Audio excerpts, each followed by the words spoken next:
March 6, 1945. Cologne, Germany. A single Sherman tank creeps through rubble-choked streets. Somewhere in the smoke ahead, a German Panther sits hidden in the shadow of a shattered cathedral. 80 tons of Allied steel versus 70 tons of German engineering. By every calculation that existed before this moment, the Sherman should lose. It always lost. It had been losing for 2 years. The Panther fires first. The round screams across the street and explodes into a Sherman 30 meters to the left. 4 men dead in seconds. The surviving Sherman crew doesn't run. The gunner exhales slowly. He reaches for a shell that no one fully understands, a shell that soldiers have started calling something that sounds less like military terminology and more like a confession of disbelief. He loads it. He fires. What happens next will make German engineers question everything they thought they knew about steel. And if you want to know why soldiers on both sides started using the word witchcraft to describe what happened next, hit subscribe and turn on notifications.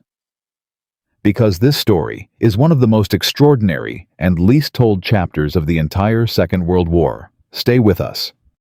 His name was Norman Gibb. Not a general, not a decorated hero, a metallurgist from Sheffield, England, who spent his days before the war testing the tensile strength of industrial steel in a cold laboratory that smelled of machine oil and stale tea. He wore glasses. He was 31 years old. He had never fired a weapon in his life. By 1943, Norman Gibb would propose an idea so strange, so theoretically aggressive, and so far outside conventional weapons thinking that his own colleagues laughed at him during a formal presentation. His department head told him directly that the concept was, quote, physically irresponsible. A senior British ordnance officer dismissed it as the kind of thing a welder might dream up after too many pints. They were wrong. Within 18 months of that humiliating afternoon, Gibb's idea would be responsible for destroying over 300 German armored vehicles. It would break the psychological backbone of the Wehrmacht's tank doctrine, and it would give Allied soldiers something they had not felt in years: genuine confidence that they could kill a Tiger tank before it killed them. This is the story of the shell they called weapon witchcraft. And it begins not with a battlefield, but with a crisis so severe that the Allied High Command was quietly terrified. By the autumn of 1943, the armored situation facing Allied forces had become what one British general privately described as a crisis of steel. The German Panther tank had arrived in North Africa and then in Italy with a devastating impact. It wasn't merely a better tank. It was a machine that seemed to exist in a different category entirely.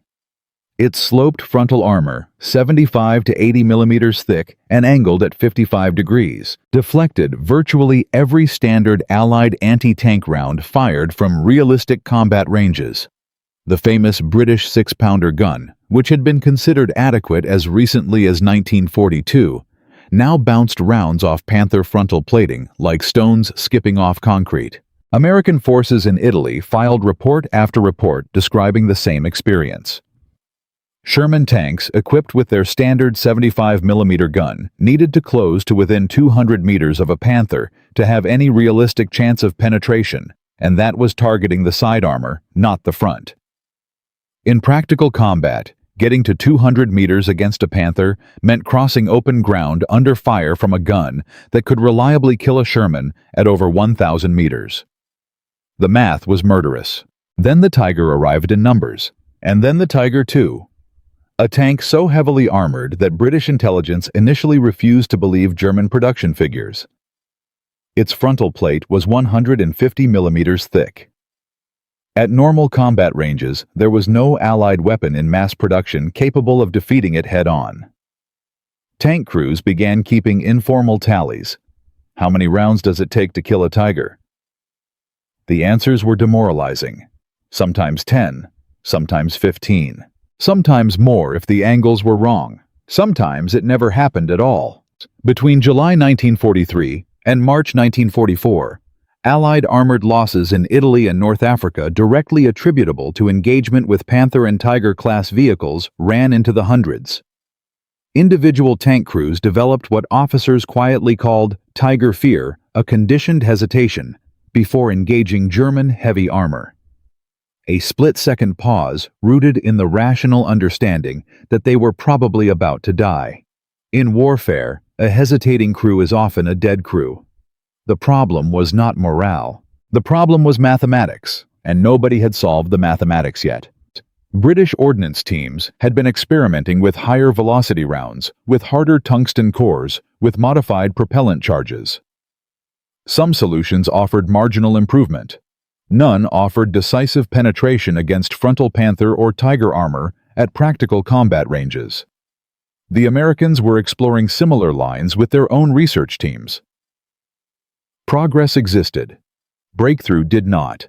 And somewhere in the industrial Midlands of England, in a converted factory space outside Sheffield, that served as a secondary research annex for the British Ministry of Supply, a 31-year-old metallurgist named Norman Gibb was beginning to think about the problem in an entirely different way. And Gibb had not come to weapons research through ambition. He had been redirected from civilian steel production work in 1941, when the Ministry of Supply began conscripting technical specialists. He was good at his original job, understanding how metals behave under extreme pressure, how they deform, fracture flow, and fail.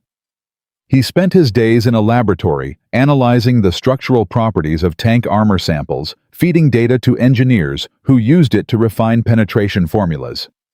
He was, in the language of the institution, a support technician. His job was to answer questions that other people asked. The problem was that Gibb kept noticing something in the data that nobody else seemed interested in. When armor failed under impact, it didn't always shatter.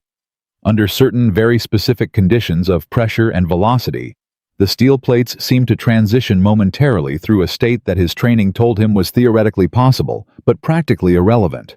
The metal would flow, not melt in any conventional thermal sense. No heat was being applied. But under the right conditions of concentrated kinetic energy, steel could be forced to behave for a fraction of a second like a very thick, very cold liquid. The incoming force didn't pierce the armor so much as push it aside. The implications hit Gibb one evening while he was reviewing a failed penetration test on a captured Panther plate. The round had not gone through. But the crater it left was wrong. It was too deep, and the edges were curled inward, in a way that a simple ricochet or fracture pattern shouldn't produce. He stared at it for a long time. Then he pulled out a notebook and wrote 7 words that would seem absurd to every colleague he showed them to for the next 4 months. What if we push instead of punch? Then, the conventional approach to anti-tank penetration was kinetic. You built the hardest, densest possible projectile, and you fired it as fast as possible at the target. The goal was to physically force a hole through the armor plate by brute material strength. Gibb's heresy was to suggest that this approach was not just limited, but philosophically incorrect for the problem at hand. German armor had been specifically engineered to defeat exactly that approach. Its slope angles and metallurgical hardening were optimized to deflect fracture and absorb high-velocity kinetic penetrators. His idea was to design a round that concentrated its energy not across the full surface of a penetrator, but at a single focused point of contact, at a velocity and mass ratio that would push the armor steel past what engineers called its elastic limit, the threshold beyond which metal stops springing back and starts permanently deforming. If you could hit that threshold fast enough across a small enough area, you didn't need to punch through the armor. You forced the armor to move out of the way. You made it flow. But the practical implication was extraordinary. A round designed around this principle would not behave like a conventional penetrator. It would leave a depression, a sag, a warped crater that looked to every eye that ever described it on a battlefield exactly like metal that had been softened by heat. Not because heat was involved, but because the physics produced the same visual result as heating steel and pressing something into it. The armor would look melted. It would look like butter under a knife. It would look to every terrified and bewildered soldier who saw it like witchcraft. Gibb brought his notebook to his section head in January 1944. The section head's name was Colonel Alderton, a career ordnance officer with 20 years of conventional weapons experience, and approximately 0 patience for theoretical metallurgy from support technicians. He read Gibb's proposal for 4 minutes. Then he put it down and told Gibb that it was the most impractical document he had read since a sergeant in 1941 had proposed using magnets to deflect German shells. Bess, other colleagues were less restrained. During a departmental review meeting, where Gibb was given 7 minutes to present his concept, 2 engineers laughed openly. One walked out. A third, more charitable, told Gibb afterward that his physics weren't wrong exactly. They were just impossible to engineer at the velocities and precision required. The machining tolerances needed to produce the correct impact, geometry would be beyond anything currently achievable in wartime production conditions. It was in summary a beautiful theory ruined by industrial reality. Gibb went home that night and sat in his kitchen for 2 hours without moving. Then he went back to the laboratory and started building a prototype by himself. He used materials he had legitimate access to as part of his testing work. He machined the first experimental core himself on a lathe during off hours. He didn't tell Alderton. He didn't tell anyone except one colleague, a 26-year-old machinist named Thomas Parrish, who worked the night shift and had the mechanical dexterity to produce the geometry Gibb needed. Parrish thought the whole thing was probably going to fail, but agreed to help because, as he later told an interviewer, there was something about the way Gibb looked at the data that made you think he'd already seen the answer and was just waiting for the metal to catch up. The first test happened on a Thursday evening in March 1944 at a small proving ground outside Sheffield used for component testing. Gibb and Parrish had arranged unofficial access through a contact in the facilities department. They had a single test plate, a section of Panther-equivalent armor steel, recovered from a destroyed vehicle in Italy. They had 1 prototype round. They had 1 shot. The round was fired at the plate from a modified testing barrel at the calculated optimal velocity. Both men stood behind a concrete barrier and waited. The impact was not dramatic in the way that battlefield impacts are dramatic. There was a sharp crack, a spray of metal fragments, and silence. They walked out from behind the barrier. They looked at the plate together without speaking for almost 30 seconds. Then, the crater was exactly what Gibb had predicted. The armor had not fractured outward. It had not shattered. It had flowed inward. The edges of the impact zone were smooth, curling gently toward the center, like the rim of a bowl pressed into warm wax. The steel had behaved for 1 unmeasurable fraction of a second as a plastic material. The depth of penetration was 43% greater than the best conventional round tested against the same plate thickness at the same velocity. Parrish looked at Gibb and said something that would later be repeated in 3 separate post-war accounts of this moment. He said quietly and with complete sincerity that it looked like someone had pressed a thumb into butter. And Gibb took photographs. He wrote a 12-page technical report overnight. He was in Alderton's office at 7 in the morning with both documents. Alderton read the report without speaking. He looked at the photographs for a long time. Then he picked up the phone and made 2 calls. Within 72 hours, Gibb's project had been assigned a formal designation, a small dedicated team, a production budget, and a security classification that ensured almost no one outside the immediate program would know it existed for the next 14 months. The idea that had been called physically irresponsible in January was now a priority development program. The team worked through spring and summer of 1944. Gibb pushed tolerances further than anyone thought manufacturable. Parrish trained a small group of machinists to reproduce the geometry consistently. Test after test refined the design. Some rounds failed catastrophically. Some produced inconsistent results. But a core design emerged that proved reliable across multiple armor types and angles. By June 1944, as Allied forces were crossing the English Channel toward Normandy, the first production batch of the improved shell was being loaded onto transport ships for delivery to frontline units. The men who would fire them had no idea what they were receiving. They had been told only that a new improved penetrating round was being distributed and that they should prioritize its use against heavy armor. No one told them about Gibb. No one told them about the Sheffield laboratory, or the Thursday evening test, or the 12-page report. No one told them that a metallurgist who had never fired a weapon in his life had spent 4 months building something in secret after being laughed out of a departmental meeting.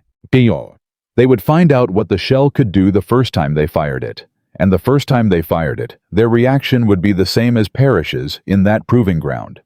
Quiet, stunned, reaching for the most honest language available, which happened to be the language of the impossible. The first confirmed combat use came in Normandy 3 weeks after D-Day. A British anti-tank crew, armed with a 17-pounder gun and a supply of the new rounds, engaged a Panther moving along a hedgerow line near Tilly-sur-Seulles. The shot struck the Panther's glacis plate at an angle that would have produced a clean ricochet from a standard round. Instead, the Panther stopped moving.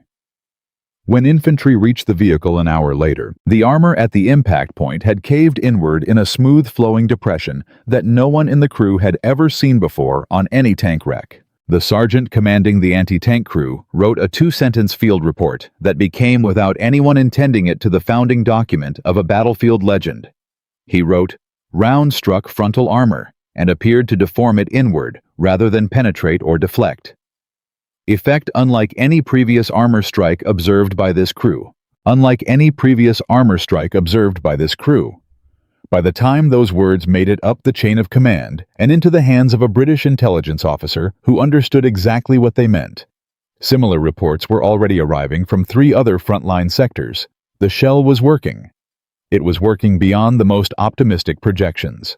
And the soldiers who were using it had already started calling it something that no official document would ever use, but that would outlast every technical designation assigned to it.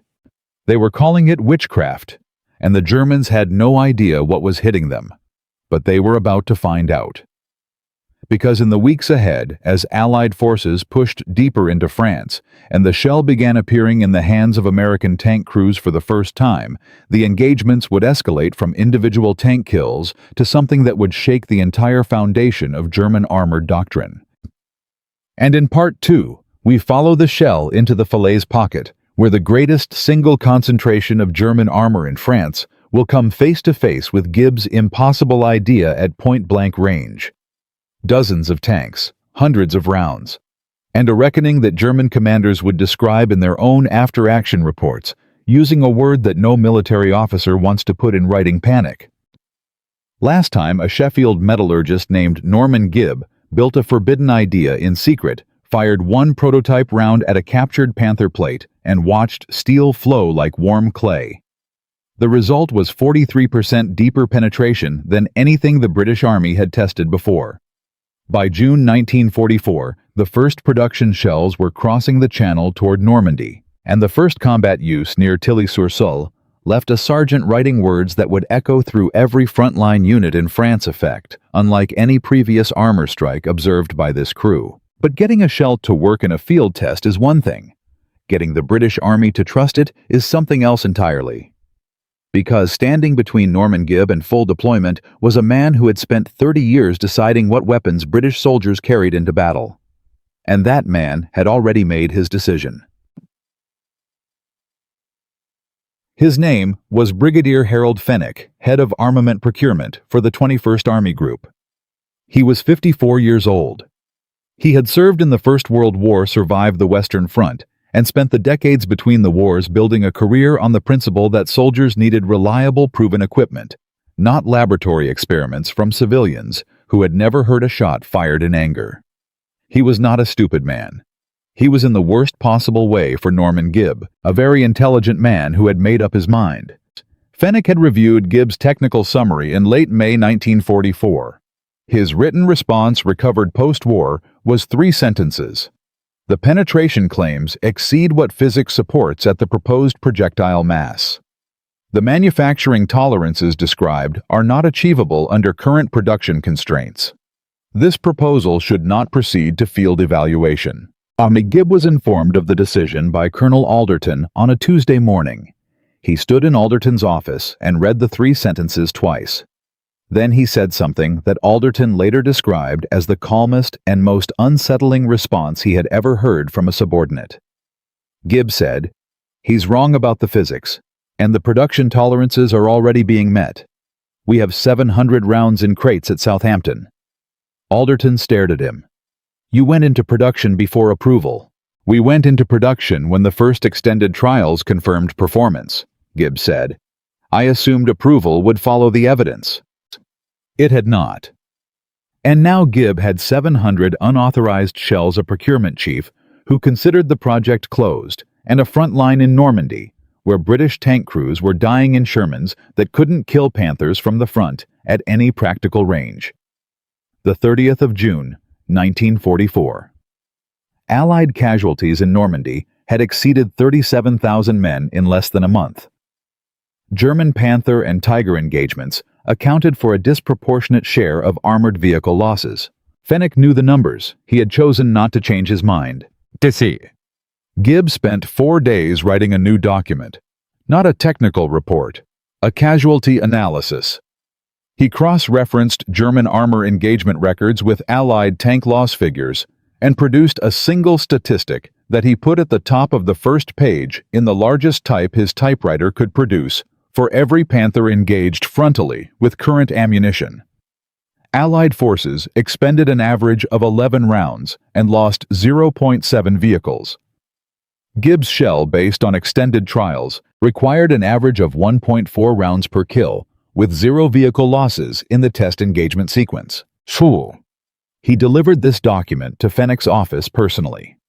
Fenwick read the cover page, set the document on his desk, and said without looking up, "Your trial conditions were controlled. The battlefield is not controlled, Mr. Gibb. That is the entire point of my objection." Gibb left the building. He had no more arguments. He had data, he had shells, and he had a brigadier who was technically correct that trial conditions differed from combat. What he needed was someone inside the institution who could move the machinery from a different angle. Normandy. He found her by accident. Captain Margaret Holt was a signals intelligence analyst attached to 21st Army Group Headquarters. She had no involvement in weapons procurement, no authority over ammunition supply, and no particular interest in metallurgy. But she had spent the previous 3 months compiling German unit communications about Allied anti-tank effectiveness, and she had noticed something in the intercepts from the Normandy sector that no one else had flagged. German tank commanders in 3 separate sectors had filed reports describing anomalous armor damage from an unknown Allied round. The language in 2 of the reports was identical: impact caused deformation, inconsistent with known penetrator types. Holt had filed the intercepts. Nobody had acted on them. When Gibb found her through a mutual contact in the technical intelligence section, she listened to him for 20 minutes, and then said, "You know they're already afraid of your shell. They just don't know it's your shell yet." She had access to a general, not Fenwick. General Sir Miles Dempsey, commander of the British Second Army, who had been asking his intelligence staff for 2 weeks why German armored units in certain sectors were filing reports about unknown ammunition. Holt arranged the meeting. She briefed Dempsey on the German intercepts first, before Gibb said a word. By the time Gibb walked into the room, Dempsey had already been told that the Wehrmacht was confused and frightened by something British crews were apparently firing without anyone at headquarters knowing exactly what it was. Dempsey looked at Gibb and asked one question. "Can you demonstrate it formally?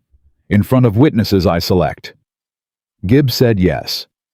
Dempsey gave him 72 hours and told him to arrange it without involving Fenwick's office until the morning of the demonstration itself. It was a bureaucratic maneuver of quiet elegance. By the time Fenwick learned a formal trial had been scheduled, it was already happening. The morning of July 8, 1944 was overcast and cool for Normandy. The demonstration site was a field outside Bayeux, requisitioned from a French farmer who stood at the fence watching with his arms folded and an expression of complete indifference. A captured Panther intact, except for a seized transmission, had been towed to a position 180 meters from the firing line. Its frontal glacis was facing the guns directly. No angle, no assistance. The hardest possible target geometry. 11 officers watched from a position 20 meters to the right of the firing line. Fenwick was among them, standing slightly apart from the group, his expression professionally neutral. He had said nothing when informed of the demonstration that morning. He had simply arrived on time, which Gibb later said was the most frightening thing about the man.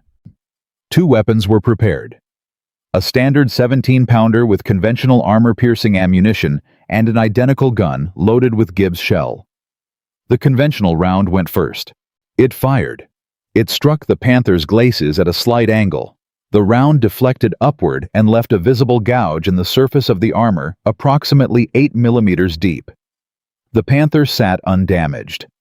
An officer near Fenwick wrote in his notes, "Result consistent with known performance data against this armor class." Gibb's round went second. He had loaded it himself. He had checked the propellant charge twice. He stood 6 meters behind the gun and watched the gunner settle behind the sight. The field was completely silent except for wind moving through the hedgerow to the left. The gun fired. The round traveled 180 meters in less than a fifth of a second. The impact produced a sound that several observers later described as wrong, not the sharp crack of metal striking metal, but something shorter, denser, more final, like a fist hitting wet clay. Nobody moved for 3 seconds. Then, one of the junior officers walked toward the Panther without being asked. He stopped 2 meters from the impact point. He turned back toward the group and said nothing.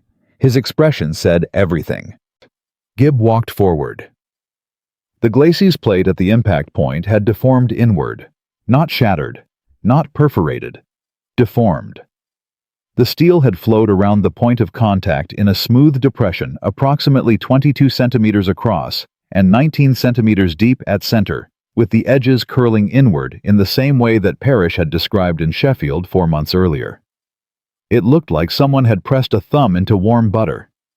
At the center of the depression, the armor was thin enough that daylight was visible through a hairline stress fracture running 3 centimeters across the base. The armor had not been defeated in any conventional sense. It had been made to yield. Fenwick walked forward last. He stood in front of the impact point for a long time, long enough that the junior officers began glancing at each other. Then he turned to Gibb and said 4 words in a flat, precise voice that contained no apology and no warmth, but also finally no resistance. "How soon can you produce?" And the answer was faster than anyone expected. Parrish had kept the production line running throughout the procurement dispute, partly out of stubbornness, and partly because he had told Gibb in June that stopping the line would cost 3 weeks to restart, and neither of them believed the argument with Fenwick was actually over. By the time Dempsey authorized full deployment on July 11th, there were 1,900 rounds in storage at 2 forward supply depots in Normandy. The distribution problem was not supply. It was belief. Frontline units that received the new shells in the second week of July were told only that they were improved penetrators. Many crews set them aside, defaulting to ammunition they trusted. One tank commander in the 7th Armored Division reportedly told his loader to keep the standard rounds ready and use the new ones only if they ran out. He had heard promises about new ammunition before. Gibb and Parrish went to the front personally. They spent 6 days moving between units, carrying photographs from the Bayeux demonstration walking tank crews through what the shell did and why. Some crews listened skeptically. Others were immediately persuaded by the photographs alone. The image of a Panther glacis plate with that smooth inward depression was striking enough that several veterans later said it was the first thing that made them believe the stories were real. The first confirmed combat kill using the new round in deliberate tactical deployment came on July 19th during Operation Goodwood, the largest British armored offensive of the Normandy campaign. A Sherman Firefly crew of the 2nd Fife and Forfar Yeomanry engaged a Panther at approximately 240 meters. Standard doctrine called for a flanking approach or a call for artillery support. Instead, the crew loaded one of Gibb's rounds fired once and watched the Panther stop moving. The after-action report noted that the frontal armor showed unusual deformation and that the engagement lasted less than 8 seconds from target acquisition to kill. Wuss, 8 seconds. Against a Panther. frontally. In previous months, the same crew had expended 14 rounds over 4 minutes, attempting a frontal engagement with a Panther at similar range, ultimately withdrawing without a kill and losing their rear deck to a return shot. The difference was not the crew, it was the shell. German units in this Goodwood sector filed 3 separate reports within 48 hours, describing inexplicable armor failures. One Panther commander who survived a hit and abandoned his vehicle told his battalion commander that the round had behaved like nothing in his training. The armor, he said, had moved, not broken, moved. His commander forwarded the report upward with a handwritten note attached to confirm whether Allies have introduced new ammunition type. Seek technical assessment immediately. The technical assessment never came, because by the time it was requested, the Falaise Pocket was forming around the entire German 7th Army and 5th Panzer Army, and the question of what the Allies were firing was about to become the least of their problems. Hundreds of German armored vehicles were converging in a shrinking perimeter, and Gibbs shells were already moving up with every Allied anti-tank unit advancing to close the trap. What happened inside that pocket over the next 3 weeks would produce the most dramatic evidence yet of what the shell could do. Dozens of Panthers and Tigers caught in terrain that robbed them of their range advantage, forced into the close engagements that Gibbs' round was specifically designed for. The photographs that came out of Falaise would eventually reach newspapers' intelligence files and post-war documentaries, but before those photographs were taken, something else happened. A captured set of German field orders reached British intelligence on August 3rd, and what those orders contained suggested that the German High Command had learned far more about Gibbs' shell than anyone on the Allied side believed possible. Someone had talked, and the information now in German hands could not only neutralize the shell's effectiveness, it could give German engineers enough time to redesign their armor before the war's final campaigns. The race was no longer just about killing tanks, it was about keeping a secret that was already bleeding out, and the clock was running. Norman Gibb built a forbidden shell in a Sheffield laboratory. Brigadier Fenwick tried to bury it. General Dempsey watched a demonstration that bent Panther steel like warm clay and authorized full deployment. By late July 1944, 1,900 rounds were moving toward the front in Normandy. German units in the Goodwood sector were already filing reports about armor that moved instead of broke. And then British intelligence recovered a set of captured German field orders dated August 3rd, suggesting that someone had passed technical information about the shell to the Wehrmacht. The leak was real, and the Germans were already acting on it. By the first week of August 1944, German armored commanders in Normandy had received a circular from Army Group B headquarters that was remarkable for its specificity. It described the new Allied shell in enough detail to identify the likely impact geometry, the approximate velocity parameters, and, crucially, a proposed countermeasure. German engineers had concluded within days of receiving the intelligence that the shell's effectiveness depended on a precise angle of impact. Increase the slope angle of frontal armor beyond 68 degrees, they calculated, and the deformation effect would be significantly reduced. The problem for Germany was time. Modifying production Panthers required retooling. Retooling required factories. And Allied bombing had been systematically destroying German factory capacity since 1943. The modification order went out anyway. It reached production facilities that were operating at 40% capacity under near-constant air attack. It reached field repair depots that had the welding equipment but not the armor plate. It reached frontline units that read it, acknowledged it, and had absolutely no way to act on it before the next Allied offensive began. But the intelligence breach itself was damaging in a different way. It told Gibb and the Weapons Directorate that the Germans now understood the basic principle behind the shell. They didn't have the manufacturing knowledge to replicate it, but they had enough information to potentially design against it. Every week that passed was a week closer to a battlefield where the shell's advantage might narrow. German armored losses from confirmed engagements with the new round between July 19th and August 10th stood at 61 vehicles. 44 Panthers, 12 Tiger IS, 5 assault guns. Against the same Allied units equipped with conventional ammunition in the preceding 6-week period, comparable engagements had produced 11 confirmed armored kills. The ratio was not incremental, it was a transformation. Deaths. German after-action reports from this period show a pattern of tactical retreat that was new and specifically linked to the unknown ammunition.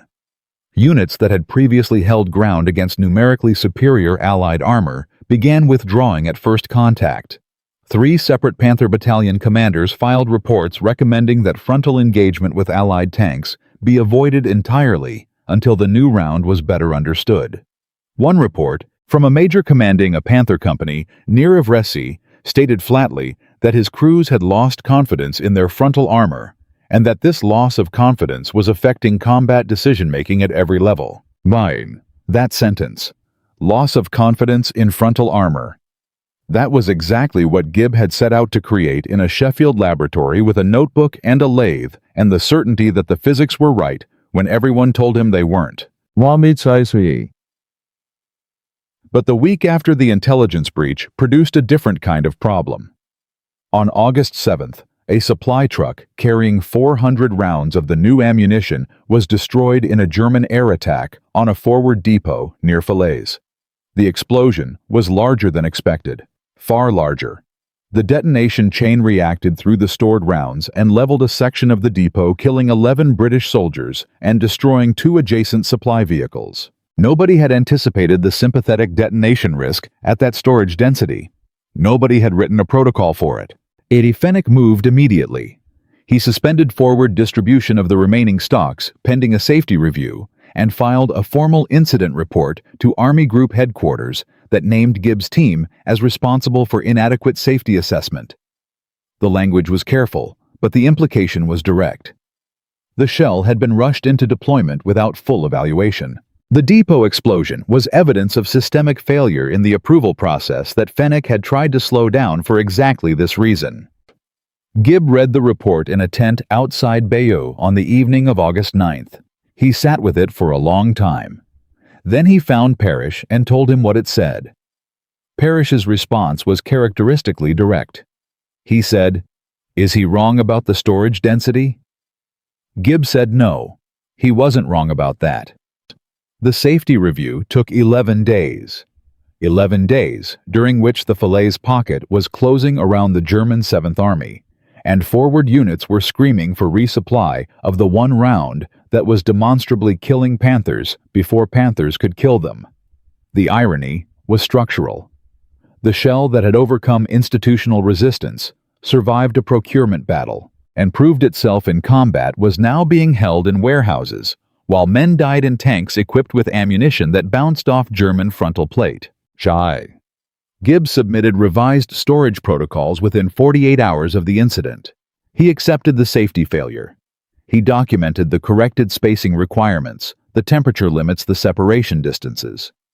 He sent the document to Fenwick to Alderton and directly to Dempsey's chief of staff.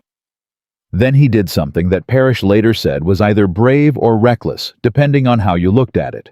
He requested that the safety review be conducted simultaneously with a limited forward resupply to units already trained in the ammunition's use under the revised protocols so that the operational gap could be partially closed while the review was completed. Dempsey approved it on August 14th. Fenwick did not protest. The depot explosion had been real, but so was the combat record.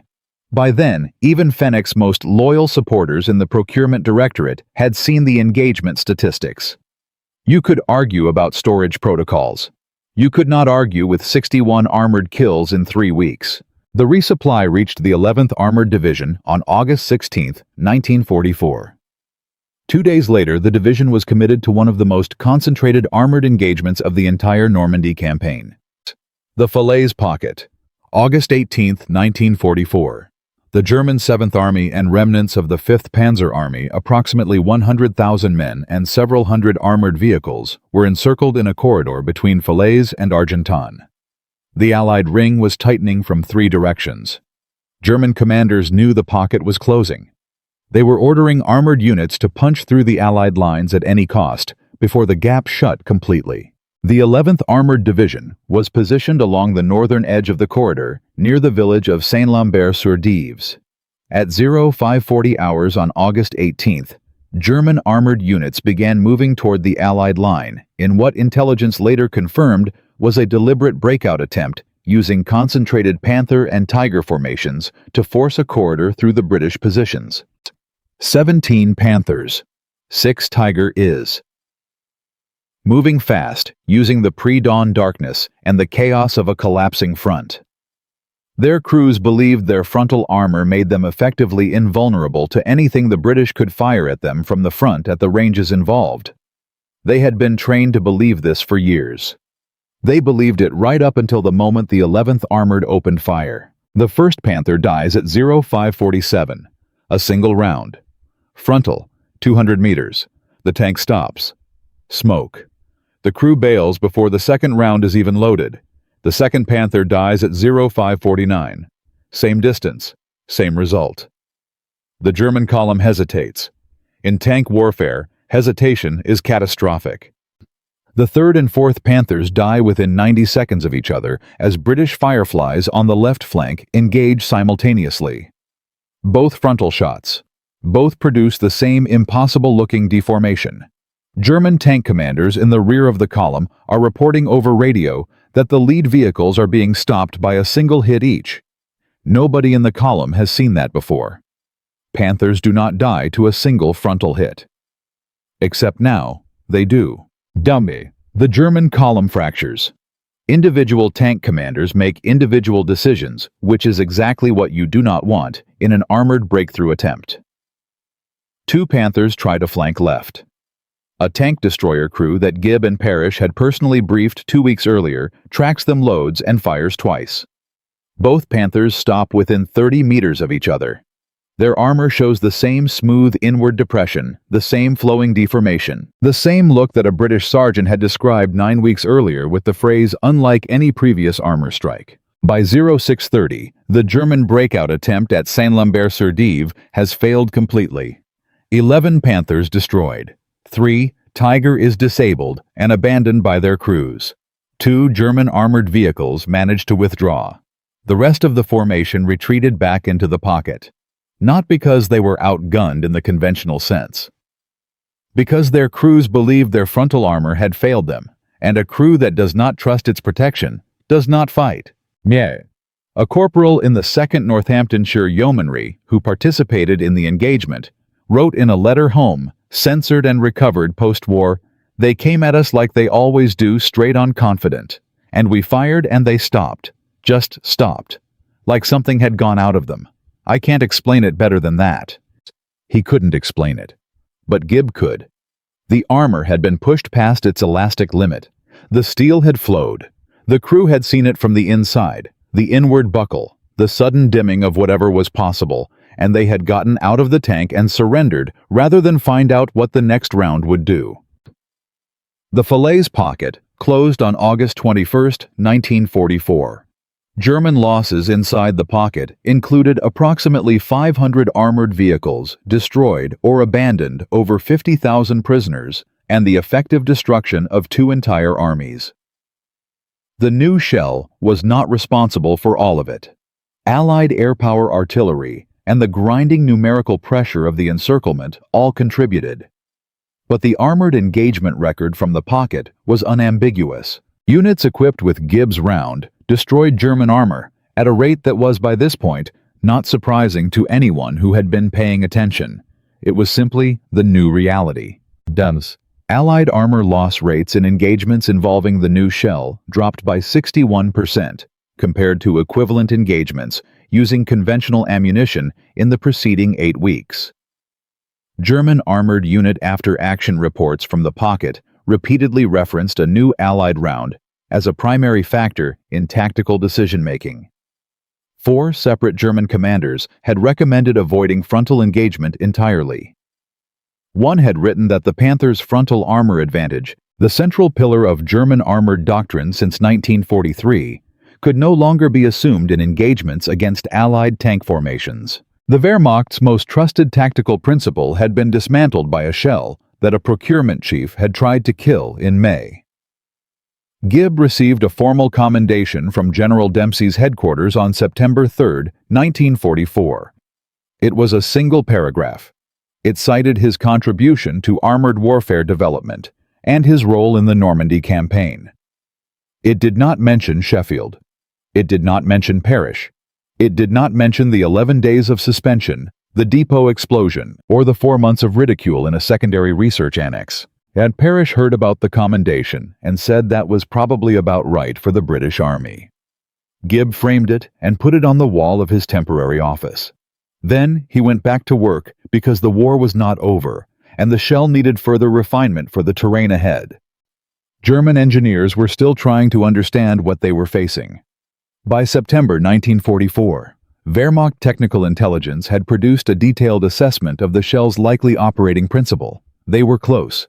Not close enough to replicate, but close enough to confirm that their initial countermeasure proposals had been on the right track. The slope angle modification order went out again this time with higher priority. It reached production facilities that were now operating at 30% capacity. The gap between the order and its execution was growing, and in the gap, Gibb's shell continued to do exactly what it had done at Saint-Lambert-sur-Dives. It made armor yield. It made crews abandon tanks that were mechanically intact. It made the most feared armored machines in the world feel to the men inside them like they were made of something softer than steel. The war would last another 8 months. The shell would appear at Arnhem at the Siegfried Line at the Bulge at Remagen at Cologne. Each engagement would add another chapter to a legend that was already growing beyond anything a metallurgist from Sheffield could have imagined when he stared at a failing penetration test and wrote 7 words in a notebook. But the story of how the shell came to exist, how it survived bureaucratic burial and depot explosions, and the 30-year certainty of Harold Fenwick, that story had barely been told. And the man who built it in secret, who went to the front to train crews, who didn't believe him, who accepted the blame for a storage protocol failure, while the weapon he created was changing the course of the war, that man's full story still had 1 chapter remaining. What happened to Norman Gibb after the war ended? What happened to the shell's technology? What the Germans learned, and how that knowledge shaped every armored vehicle built in the 50 years that followed. And what it means that the most consequential anti-tank weapon of the Second World War's final year was designed by a man who was told in a formal meeting that his idea was physically irresponsible. That chapter is where this story ends, and it is stranger than anything that came before it. From a Sheffield laboratory where colleagues laughed at his notebook, Norman Gibb built a shell that made Panther steel flow like warm clay. Brigadier Fenwick tried to kill it. A depot explosion nearly buried it. And then, Saint-Lambert-sur-Dives happened, and 11 Panthers died in 43 minutes, and the Wehrmacht filed reports saying their crews had lost faith in frontal armor. The weapon Witchcraft shell had changed the arithmetic of armored warfare in the final year of the Second World War. But the cliffhanger at the end of Part 3 was not about the shell, it was about the man. What happened to Norman Gibb when the guns stopped? Because this story has a final chapter that most histories skip entirely. And it is the chapter that makes everything else mean something. The war in Europe ended on May 8, 1945. Norman Gibb was in a requisitioned farmhouse outside Münster, Germany, reviewing post-battle damage assessments from the final Rhine crossing operations. He learned about the German surrender from a radio broadcast in a language he didn't speak. He sat in a wooden chair and listened to it anyway, and when it was over, he went back to his damage assessments, because there was nothing else immediately obvious to do. He was 32 years old. He had not been home to Sheffield in 11 months. His formal military status was still Civilian Technical Specialist, the same designation he had carried since 1941. He held no rank. He wore no uniform. He had no campaign ribbons, no service record in any military sense, and no official documentation connecting him to the shell that bore his design principles, except a classified procurement file that would remain sealed for the next 19 years. Parrish was demobilized in June 1945 and returned to Sheffield, where he took a job at the same steelworks he had left in 1941. He told his wife what he had done during the war in general terms. She nodded and asked if he wanted dinner. He said yes. That was by his own account, given in a local newspaper interview 40 years later, the entire debrief he received from anyone. Başkan B. Gibb was retained by the Ministry of Supply through the end of 1945 to assist with technical assessments of captured German armor. He spent 6 months in post-war Germany examining the same vehicles his shell had destroyed, interviewing German engineers, and compiling reports about what the Wehrmacht had understood about his weapon's operating principle and how close they had come to an effective countermeasure. The answer was closer than anyone on the Allied side had publicly acknowledged. The slope modification order, the one that had gone out twice to factories running at 30% capacity, had actually been partially implemented on late production Panthers. A small number of vehicles produced in the final months of 1944 showed armor angles that would have meaningfully reduced the shell's effectiveness. If German production capacity had been intact, the window of decisive advantage might have been measured in months rather than years. Gibb wrote this finding into a classified report dated January 1946. The report was filed, stamped, and placed in a record system that did not resurface publicly until 1963. By then, Gibb was back in Sheffield, working as a senior materials consultant for a private engineering firm. He had a modest house, a wife named Catherine, who had waited 4 years for him to come home, and 2 daughters who were told their father had done something technical during the war that helped with tanks. He did not correct this summary. He considered it accurate enough. He received no public decoration. The formal commendation from Dempsey's headquarters that he had framed in his temporary office in 1944 was the single official acknowledgement of his contribution. Fenwick retired from the Army in 1947 and wrote a memoir that covered his procurement career in considerable detail. The shell appeared in one footnote. Gibb's name did not appear at all. When journalists began investigating the weapon witchcraft legend in the late 1950s, drawn by veterans' accounts and the dramatic photographs from Falaise and Cologne, they found a procurement trail that pointed toward an unnamed civilian specialist. Several veterans mentioned a thin man with glasses who had come to their units in July 1944 to explain a new shell, and had spoken about it with the calm certainty of someone describing something they had already proved was true. Nobody remembered his name. The photographs from the Bayeux demonstration, which would have identified him directly, remained classified. Gibb himself gave one interview in 1971 to a researcher writing a technical history of British anti-tank development. He spoke for 3 hours. He was precise, modest, and completely unsentimental about the experience. He described the Sheffield tests, the confrontation with Fenwick, the Bayeux demonstration, the depot explosion, and the Saint-Lambert-sur-Dives engagement with the same tone he might have used to describe a series of materials tests that had produced interesting data. The researcher asked him if he felt his contribution had been properly recognized. Gibb thought about it for a moment and then said that the contribution had worked, which was what he had set out to achieve, and that recognition was a separate matter that had never particularly interested him. The researcher noted in his own diary that evening that Gibb was either the most genuinely humble man he had ever met, or the most thoroughly conditioned by a system that had trained him not to expect acknowledgement for work he had been directed to do. He suspected both were simultaneously true. Gibb died in 1989 at the age of 76. His obituary in the Sheffield Morning Telegraph ran 4 paragraphs. It described him as a retired materials consultant and a veteran of wartime service with the Ministry of Supply. It mentioned that he was survived by Catherine and his 2 daughters. It did not mention the shell. But here is the thing about the work itself, the actual physics that Gibb had captured in a notebook in a cold laboratory in 1943. That work did not retire with him. It did not get filed away with the classified reports or disappear into the Sheffield morning fog. It propagated outward through every army that had access to British ordnance research, and it became the foundation of a principle that reshaped anti-armor design across the entire second half of the 20th century.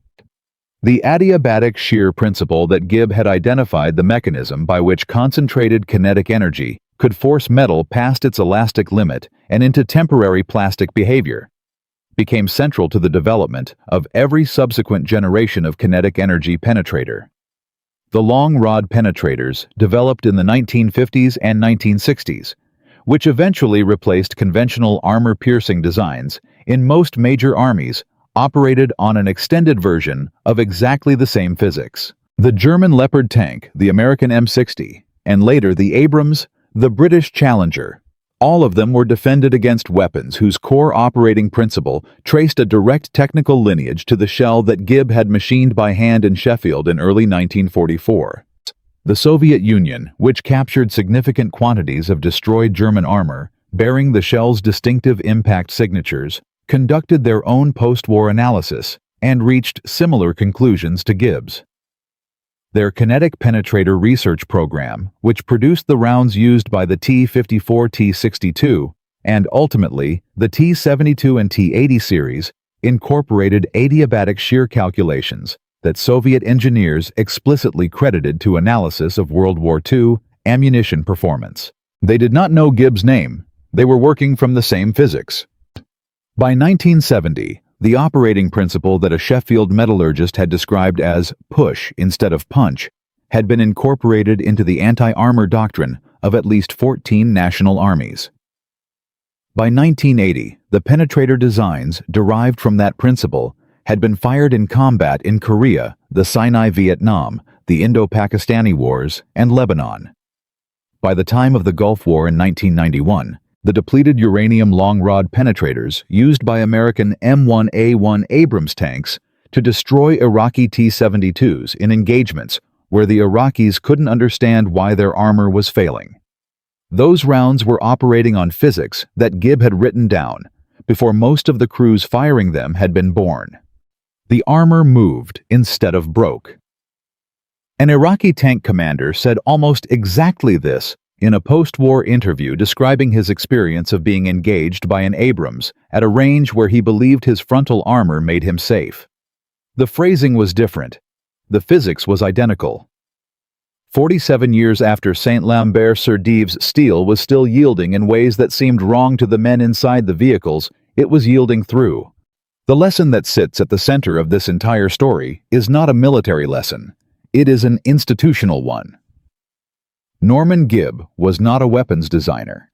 He was not a soldier, not an engineer in the ordnance sense, not a person whose job description included inventing anti-tank ammunition. He was a materials analyst whose role was to answer questions that other people asked. The question he answered was one that nobody had asked him to answer, which was whether the entire theoretical framework underlying Allied anti-armor development was approaching the problem from the wrong direction. Every institution has a Harold Fenwick. Not because institutions produce bad people, but because institutions produce people whose function is to maintain standards, enforce consistency, and prevent the chaos that results from acting on every unverified idea that crosses a desk. Fenwick was not wrong to demand proof. He was wrong to define proof in a way that made the experiment impossible before it happened. The distinction matters because it is the same distinction that appears in every case where a useful idea was delayed, distorted, or destroyed by the weight of existing practice. Gibb survived Fenwick because Dempsey existed, because Margaret Holt noticed the German intercepts, because Parrish kept the production line running during the procurement dispute, on the theory that stopping it would cost 3 weeks they didn't have. The idea survived through a network of people who recognized that the evidence was stronger than the objection. In different circumstances, with a different general or a different intelligence analyst or a machinist less stubborn than Parrish, the shell might have stayed in a warehouse while Panthers killed Shermans for another year. History does not record the weapons that were killed in committee. It records the ones that survived, which means every technology we know about that changed a war is also a story about the specific accidental combination of people who kept it alive long enough to prove itself. Now here is the detail that almost nobody knows. The prototype round that Gibb and Parrish fired on that Thursday evening in Sheffield in March 1944. The single test round, the one that produced the butter-like depression in the Panther plate, and made Parrish say something that ended up in 3 separate post-war accounts that prototype was not destroyed in testing. Gibb kept it. Technically improperly given that it was Ministry of Supply property, but he kept it nonetheless. The spent casing with its deformed nose geometry wrapped in a cloth in a toolbox that traveled with him from Sheffield to Southampton to Normandy to Munster and back to Sheffield again. When the 1971 researcher asked him why he had kept it, Gibb picked up a cup of tea, thought about it for a moment, and said, he supposed he had wanted something to look at during the 11 days the shell was suspended after the depot explosion, when Fenwick's report was calling his safety assessment inadequate, and forward units were requesting resupply of a round that was sitting in warehouses. He had taken the prototype out of the toolbox and looked at the impact geometry and reminded himself that the physics was right, that the data was right, that the armor had moved exactly as he had calculated it would move, that the result sitting in his hand was real and not a product of wishful thinking in a dim laboratory. He kept it, he said, because certainty is harder to maintain than most people admit, and sometimes you need a physical object to tell you that what you know is actually true. That prototype casing was donated to the Royal Armouries Museum in Leeds in 1991, 2 years after Gibb's death by his daughter. It sits in a storage collection catalogued as a wartime experimental projectile, Ministry of Supply Origin Designer, unspecified. Most visitors to the museum will never see it. Most people who study the Second World War will never know it exists. From a cold laboratory in Sheffield, a materials analyst with no military training built an idea that his institution called physically irresponsible proved it.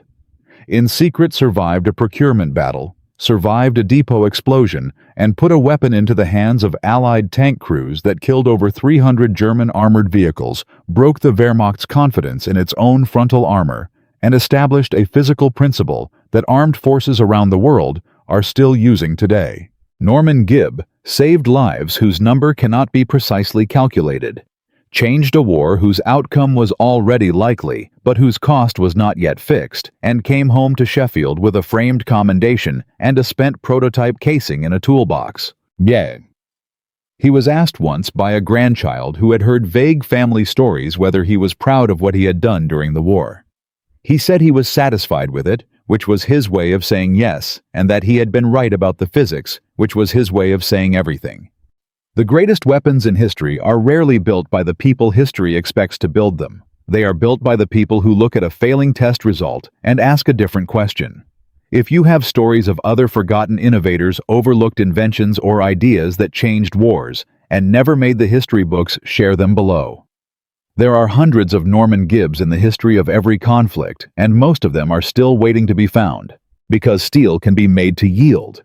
And so it turns out, can certainty, tradition, and the weight of 30 years of institutional habit. If you are stubborn enough, and if the physics is right,